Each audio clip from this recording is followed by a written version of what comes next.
My beloved child, when you are betrayed, do not be quick to think that everything has ended in the hands of those who wounded you.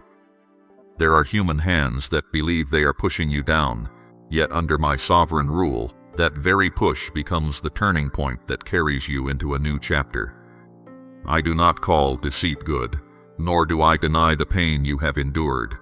I have seen every night you quietly gathered the broken pieces, every question left unspoken, every time you tried to smile, while inside you were covered with wounds. But I want you to know this: betrayal does not have the authority to write the final paragraph of your life. What others do in darkness still remains beneath my light. The traps they set cannot exceed my power, and when you place that pain into my hands, I can turn the place where you once fell into the ground on which you rise, stronger. Not every act of opposition is stopped by me from the very beginning, because there are things I allow to pass through your life in order to reveal what has been hidden, to separate you from misplaced attachments, and to make clear who truly walks with you in the light. There are schemes that, if stopped too early, would keep you from recognizing their true face. There are sweet words that, if not exposed, would cause you to keep placing your trust where it does not belong. There are relationships that, if they never fractured, would keep you from seeing how quietly they had been draining your peace. I do not rejoice when you hurt, but I can use that very exposure to rescue you from a deeper net. What you call loss today may sometimes be protection from a greater loss your eyes have not yet seen.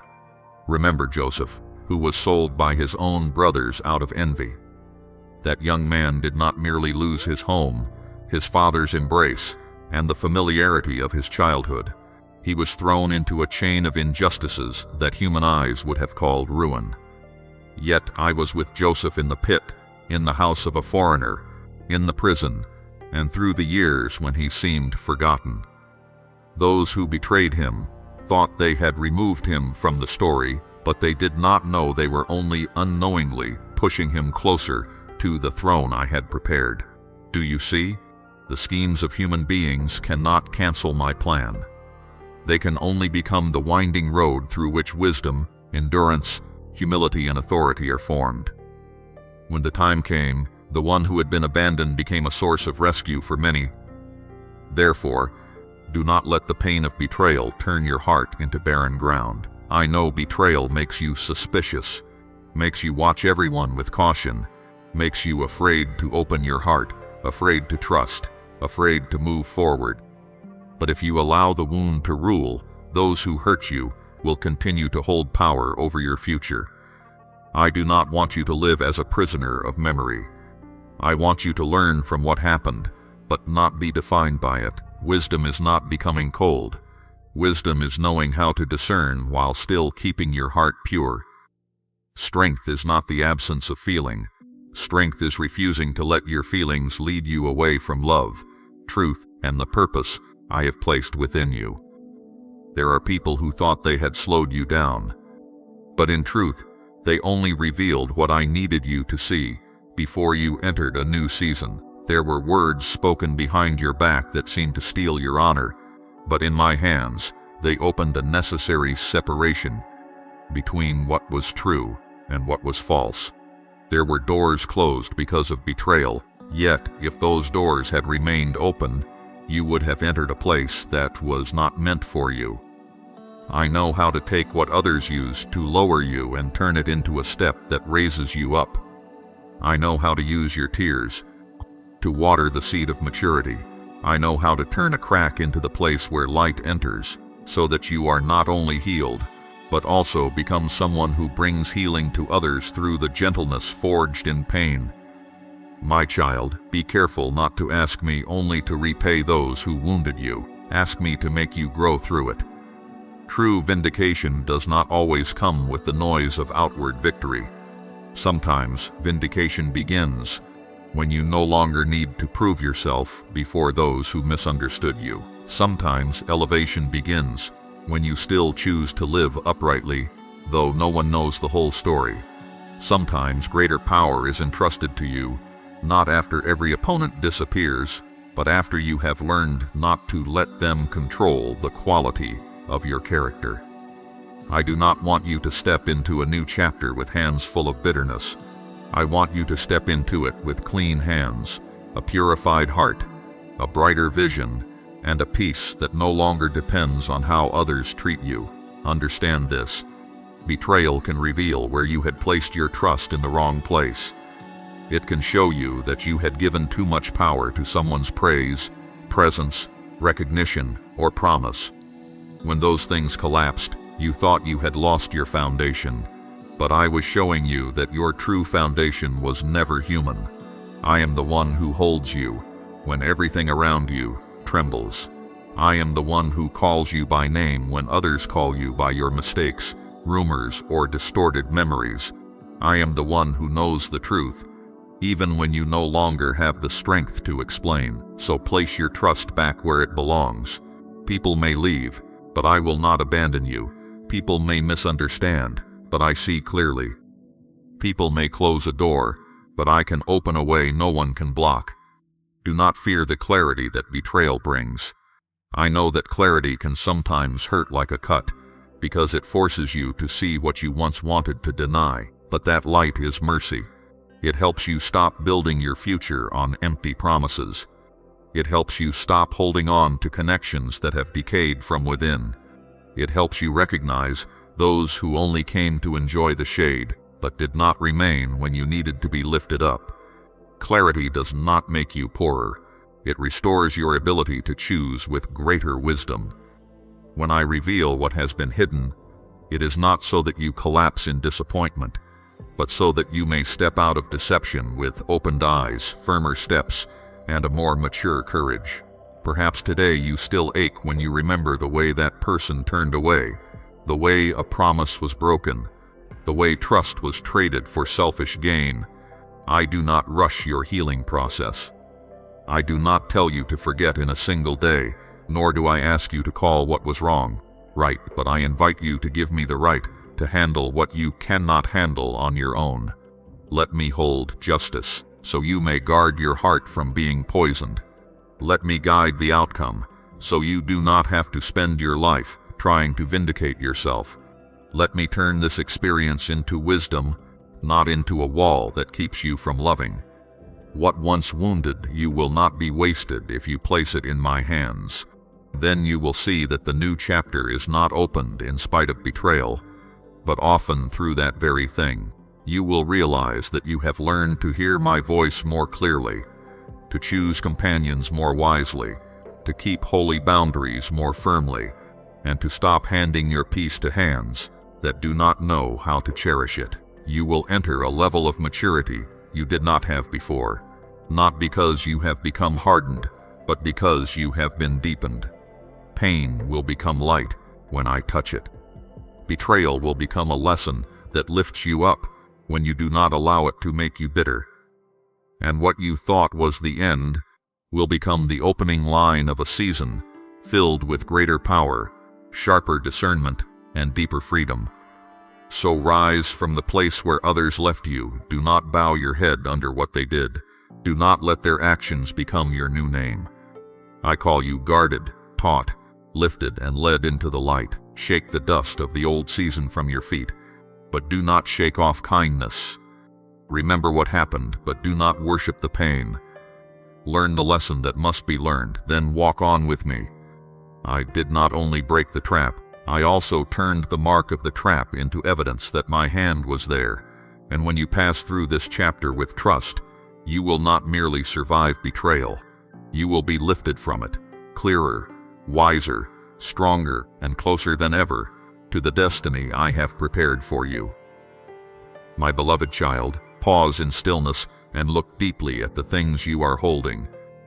Not everything in your hands is something I have entrusted you to keep, and not everything you fear losing truly belongs to the destiny I have prepared for you. There are things that first came as gifts, but because you raised them higher than my calling, they slowly took a place that did not belong to them. There are relationships that once brought joy, But when you feared losing them more than you feared drifting away from me, they began to become a shadow over your peace. There are dreams that were once lit by hope, but when you allowed them to control every emotion, every decision, and every prayer, even a good thing could become a burden. I do not say this to make you suspicious of every blessing, but to teach you to discern the rightful place of each thing in your life. Do not think that only dark, evil, and clearly distorted things can cause you to stumble. Many of the most subtle traps do not come in frightening form. They come looking reasonable, familiar, and even beautiful. A good job can become a chain if it causes you to forget my presence. A sincere affection can become a barrier if it causes you to lose obedience. A gift I have given can become a place of self-exaltation if you use it to build your own name instead of serving in humility. A promising plan can become dry ground if you keep holding it after I have called you into another season. Do you see? The question is not only whether something is good or bad, but where it stands in your heart and where it is leading you. Long ago, when my people were led out of Egypt, they carried with them the memory of the place that had once enslaved them. Though they had stepped out from bondage, there were moments when their hearts still remembered the old food, the familiarity of a place without freedom, and the things that had once wounded them, but seemed more predictable than the new journey. I gave them bread from heaven, led them by the pillar of cloud and the pillar of fire, opened a path through the sea, and brought water from the rock. Yet at times they still wanted to return to the old, because they feared the uncertainty ahead. My beloved child, that story is not far from you. Sometimes I have opened a door for you to step out of something narrow, yet your heart still turns back, because what was old, though heavy, was familiar. I do not condemn you for trembling, but I invite you to understand that the promised land cannot be entered with a heart still worshiping the false safety of the past. I do not call you to live as one who rejects every joy, nor do I want you to think that loving me means becoming cold toward the beautiful things I give.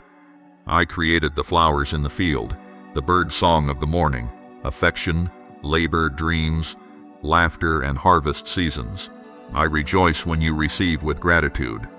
But you must learn the art of holding without being possessed, loving without worshiping, enjoying without depending, caring without controlling. The watchful one is not the one who lives dryly, but the one who knows what is the gift and who is the giver. When you keep that order rightly, blessings will enrich you. When you reverse that order, blessings can become obstacles between you and the true source of life. At times I remove something from your hand, not because I am angry with you, but because I love you too much to let you remain bound any longer. You may look at that loss and call it punishment, but I see it as healing. You may see a closed door and think your future has narrowed, but I know that behind that door was a road leading you away from peace. You may weep when a plan collapses, but I know that if it had stood the way you wanted, it would have taken away your tenderness, your faith, and your purity. Do not be quick to judge my love when you are only standing in the middle of the process. The gardener prunes, not because he hates the branch, but because he wants it to bear more fruit in the next season. So it is with me. My hand may touch what you treasure, but my purpose is never to make you poor. I am making room for true fullness. I see the worry in your eyes when you face an empty space.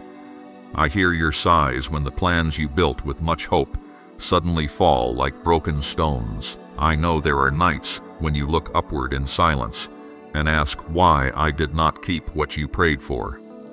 But my child, if everything around you never shook, how would you learn that I am the foundation that does not change? If every desire of yours were answered immediately in the way you imagined, how would you learn that my will is wider than your vision? If you had never laid down what you loved, how would you discover the treasure of trust? Faith does not grow in the place where you can control everything. It grows when you no longer hold every answer, yet still hold my hand. Let me ask you with love, what is stealing your peaceful sleep? What is making you pray less but worry more? What makes you so afraid that you no longer dare to obey when I call? What makes you hide, justify yourself, or shrink the truth in order to keep it? You do not need to answer me with beautiful words. Answer me with honesty. There are altars within the heart that must be cleared, not with panic, but with a humble decision, to place me first again. When I stand in the right place in your life, everything else will be reordered rightly. What needs to remain will be purified. What needs to leave will lose its power to torment you. What once felt like a burden will no longer rule your emotions. Understand also that letting go does not mean despising what once had value. There are things you need to thank and then lay down. There are seasons you need to bless and then walk. Beyond, there are memories you need to hold with tenderness, without allowing them to pull you back to where I have brought you out. Maturity is knowing the difference between gratitude and dependence. You can be grateful for a person without allowing that person to govern your direction. You can treasure an opportunity without selling your peace to keep it. You can remember an old season without pitching your tent there forever. I do not erase your past. I save you from turning your past into a throne. Therefore, live watchfully, my beloved child. Watchfulness is not always living tense and afraid of being wrong, but remaining tender before my voice. Watchfulness is when you know how to pause before a desire that is growing too quickly. Watchfulness is when you recognize that a blessing is being placed in the wrong position, and you courageously bring it back under my authority. Watchfulness is when you do not let uncertainty push you into hurried choices. Watchfulness is when you believe that what I allow to depart cannot steal your destiny, because that destiny rests in my hands, not in the hands of another person, another circumstance, or another door. I do not want you to live in loss. I want you to live in freedom. Today, open your hands before me. Lay down what you are holding because of fear, what you are protecting through anxiety, what you call necessary, though it is actually pulling you farther from me little by little. I will not leave your empty hands forgotten. I will pour into them a peace deeper than the feeling of control, a wisdom brighter than your own plans, and a hope not threatened by change. You lose nothing when you place me above all things. You lose only the chains that have disguised themselves as shelter. Trust me, for what I remove in mercy will make way for what I build in goodness. And when you learn to hold every blessing beneath my light, your life will no longer be distracted by temporary things, but will walk steadily in the freedom, peace, and perfect love I have prepared for you from the beginning, my beloved child. I do not speak these things to sow confusion in your heart, but to awaken within you a gentle and steadfast watchfulness. There are things that come into your life looking very beautiful, with very soft words and a light that seems very close to truth, but if you do not place them before my presence, you may mistake a trap for a door, a pull for a calling, a pleasant feeling for true peace. I want you to learn to look deeper than appearances. Do not only listen to the tone of words. Examine the fruit those words produce. Do not only look at a smile. Look at the direction that person is drawing you toward. Do not only hear the word freedom. Ask whether that freedom makes you purer, humbler, and nearer to me. For any freedom that does not lead you into the light is only a rope covered in soft silk. In this life, danger does not always come in an ugly form. There are distortions wrapped in beautiful language, compromises called peace, desires dressed as love, and decisions born from fear but presented as wisdom. My child, when something draws you away from obedience while still making you feel comforted, you must stop. When a connection causes you to gradually lower what is holy and yet calls that love, you must stay alert. When a choice makes you avoid my voice, but gives you a temporary feeling of relief, you must bring it into the light. Not every calm feeling is peace from me. Sometimes it is only the silence of a conscience that has been lulled to sleep for too long.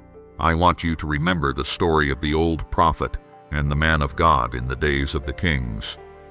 My servant had received a clear command, but on his way back, another man came with words that seemed trustworthy, even using the language of revelation to persuade him to change direction.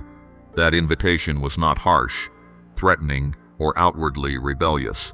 It seemed friendly, reasonable, and spiritually colored. But because that man did not hold firmly to what I had already spoken, he stepped out of obedience. Do you see? The most subtle trap does not always deny what is holy. Sometimes it only adds a word that sounds right in order to turn you aside from the original calling. Therefore, do not ask only whether a word sounds beautiful. Ask whether it keeps you in obedience. Do not ask only whether someone speaks about me. Ask whether what they say brings you closer to my truth. My light is not only to comfort you in the night, but also to reveal what is hidden beneath beautiful clothing. When you live near me, you will recognize that deception often needs much decoration, while truth has a brightness of its own. Darkness may borrow noble words, but it cannot produce the fruit of holiness. It may call self-indulgence love, but it cannot create a love that sacrifices, protects, and lifts others up in purity. It may call avoidance peace, but it cannot give you lasting rest after you have done what is right. It may call the pursuit of desire being true to yourself, but it cannot bring you into the deep freedom of a heart no longer ruled by what is wrong. So learn to ask questions before every voice that enters your life. Is this drawing you closer to me or pulling you away from me? Is this making you brighter or making you hide? Is this producing gratitude, humility, and love, or is it feeding pride, insecurity, and division? Is this helping you obey more easily, or is it making you search for reasons to delay obedience? These questions are not meant to make you suspicious of everyone, but to help you guard the holy place within your heart. I do not want you to live closed off because you fear being deceived. I want you to live open-hearted with wisdom, tender without being naive, loving without losing boundaries, trusting while still discerning. You are not powerless before those false coverings. I have placed within you the ability to recognize. I have given you sensitivity toward what is not upright, and many times I have warned you through an uneasiness as gentle as a knock within your heart. Sometimes you intended to ignore that warning because what stood before you looked too attractive. Sometimes you wanted to believe the sweet words because they touched the very place where you felt lacking. Sometimes you convinced yourself that it was not so serious. But my beloved child, my warning does not come to rob you of what is good. It comes to protect you from what only appears good. I know the end of roads you cannot yet see. I know the motives behind promises, the seed hidden beneath a smile, and the true price of invitations that seem harmless. Do not despise the small light I kindle in you each day. One sincere moment of prayer can help you see what many words of counsel cannot reveal. One time of silence before me can expose a motive you have confused for months. One decision to return to what is right can cut off an entire chain of compromise that has been quietly forming. Let me shine into your desires, not to shame you, but to purify them. Let me touch the places where you are easily drawn away, not to condemn you, but to heal you. For many traps only have power over you when they touch an unhealed wound that has not been brought into the light. When the wound is healed by me, you will no longer be so easily bought by temporary false promises. There are people who will tell you that every boundary is narrow-minded, every act of obedience is the loss of freedom, and every holy way is dry and lifeless. But I tell you that a right boundary is the fence that protects the garden. True obedience is the path that leads you into peace, and true holiness is the pure beauty of a life that is no longer divided. You do not need to apologize for refusing what pulls you away from me. You do not need to feel guilty when you walk away from an invitation even when it is wrapped in sweetness. You do not need to remain where your purity is being taken from you, just because you fear others may think you are too firm. True gentleness does not mean allowing everything to enter. True love knows how to open its hands, but also knows how to close the door to what destroys. Remember that truth does not need to shout in order to win. When you remain in the light, false things will reveal themselves in my timing. At first, you may not understand why your heart feels uneasy, why a beautiful word does not bring rest, or why a great opportunity feels heavy. But if you continue drawing near to me, I will make each thing clear. I will show you what is a calling and what is a pull, what is true peace and what is disguised numbness, what is pure love and what is possession called by a beautiful name. I do not want you to rush to conclusions, but neither do I want you to be slow in obedience once the light has become clear. So today, stand firm as a child taught by love. Do not hand the keys of your life to things that speak sweetly, but bear no good fruit. Do not let any false light draw your eyes away from the true source of light. Do not let a peace without obedience lead you into a dangerous sleep. Bring every invitation, every relationship, every desire, and every open door before me. I will not confuse you. I will lead you with clarity. When something belongs to me, it will endure my light. When something does not belong to me, that light will strip away its disguise. My beloved child, trust that you do not walk alone. I am with you in every choice, teaching you to discern through deep peace, guarding you from disguised paths, and bringing you into the place where truth, love, and holiness meet in perfect beauty. I want you to be courageous, but not with the kind of courage that becomes rigid and forces itself never to be afraid. The courage I give you is the courage that trembles and still steps forward, that does not understand everything and still trusts, that feels pain in letting go and still places its hand in mine. You do not need to pretend to be strong before me. Bring me your worry, your questions, and your regrets. I do not rebuke a child who is learning to walk. I will teach you how to distinguish the door I open from a side path born of haste. I will place within you a peace deeper than passing emotion. I will send gentle confirmations, not so you become dependent on signs, but so you know that you do not walk alone. So today, stand upright in the faith that I am still your foundation. When people change, I remain faithful. When circumstances shift, I remain steadfast. When you step out of the familiar, I do not stay behind. I go before you to open the way, beside you to uphold you, and behind you to shield you from things you cannot see. Lay down the heavy bag of the old season. Stop carrying words of condemnation, disappointments, habits that make you small, and fears that have borrowed space in your heart for too long. The new door does not require you to be perfect before you step through. It simply invites you to trust the one who is opening it. My beloved child, walk forward. Not because you know everything, but because you know me. Not because you are no longer afraid, but because my love is greater than your fear. Not because you are certain you have enough strength, but because your strength is found in my presence. What I am opening before you is not meant to make you lose yourself, but to help you become freer, deeper, clearer, and closer to the purpose I have placed within you. Let change become the river that carries you out of stagnation. Let letting go become the new breath of faith. And remember, when I am your foundation, no change of season can make you collapse. It can only bring you closer to the destiny I prepared in love from the beginning.